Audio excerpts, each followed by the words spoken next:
हम इस लेक्चर में डिस्कस करेंगे हीट पंप के हवाले से कि हीट पंप क्या होता है और एचवीएसीआर में क्यों इस्तेमाल होता है। हीट पंप असल में एक ऐसी मशीन है जो रेफ्रिजरेशन साइकिल को उल्टा चलाकर हरारत को एक जगह से दूसरी जगह मुंतकिल करता है। इसमें कंप्रेसर, कंडेंसर, एक्सपेंशन वाल्व और एवापोरेटर शामिल होते हैं। अगले बुनियादी तौर पे एक ऐसा सिस्टम है जो हरारत को एक जगह से दूसरी जगह मुंतकिल करता है। ये सिर्फ कूलिंग नहीं बल्कि हीटिंग भी देता है और एचवीएसीआर की दुनिया में इसे रिवर्स एयर कंडीशनर भी कहा जाता है। इसका उसूल सादा है। रेफ्रिजरेट एक बंद सर्किट में चलता है। Understand the theoretical horsepower of a heat pump. Think of the compressor as its heart. Under perfect conditions, it only has to do just enough work to move the heat. No friction, no losses. Mathematically, we call it THP, and it equals the work carried out by the compressor.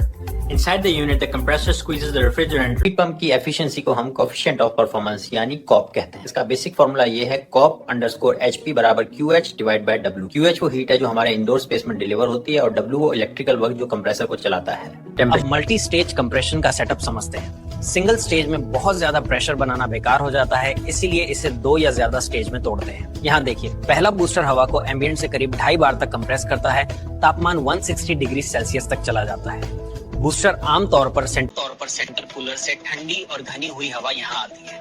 ये turbine जैसे impeller से गुजरते ही फिर से तेजी से घूमती है, प्रेशर बढ़ाकर करीब 6 बार तक ले जाती है और आउटलेट पे लगभग एक स्पेसिफिक डिस्टेंस है। इसलिए हर इंडस्ट्रियल सेटअप में इस तरह का ट्विन स्टेज कंप्रेसर ही प्रेफर किया जाता है। बस वक्त पर मेंटेनेंस कीजिए और आपको सालों तक स्मूथ परफॉर्मेंस मिलेगी। बूस्टर कंप्रेसर हीट पंप का मेन काम क्या है, आइए एक नजर डालते हैं। ये स्टेज कम प्रेशर रेफ्रिजरेट को उठाकर हायर प्रेशर पर ले आता है ताकि हीट एक्सचेंज करते वक्त ज्यादा दर्जा हरारत हासिल हो सके। Staging is a refrigeration approach that keeps things simple. Instead of juggling multiple fluids, we use one refrigerant all the way through.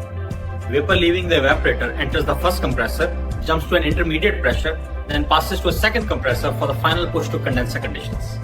These numbers are the temperatures in our 2 stages. They tell the story of cascade staging, a technique for driving things really cold. Here's how it works. One refrigeration system using refrigerant A runs at a moderate level. Its condenser becomes the heat sink for a second system using a different refrigerant.